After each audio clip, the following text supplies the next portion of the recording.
દિવાળી તો એક જ વખત આવે છે આપણા જીવનની અંદર, આપણા પરિવારમાં, આપણી પેઢીમાં, આપણી વસ્તીમાં.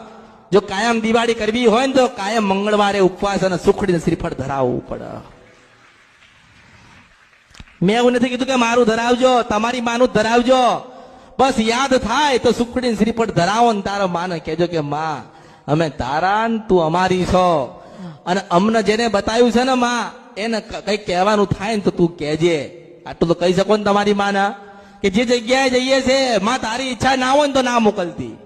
તમારી માને તમારે કહેજો તમે તમારા કે માં અમે રવિવારે આ જગ્યાએ જઈએ છે તે માતાજી તમે કહે તો જઈએ, તમે ના પાડશો તો અમે નહીં જઈએ. માં તમે કહો તો અમે એટલું કરીશું તો તમારી માં તમને વિશેષ આશીર્વાદ આપશે.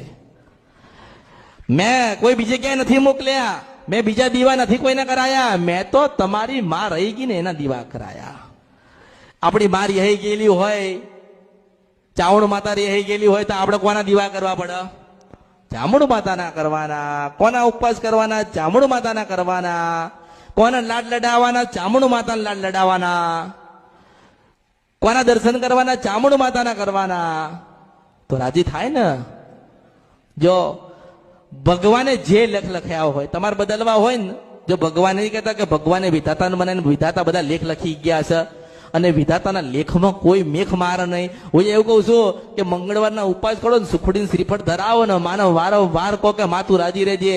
જો ભગવાન શંકરે ગમે તેવા લેખ લખ્યા હોય ને એ તમારા બધા લેખ બદલી નાખશે. હું મેળવીશું.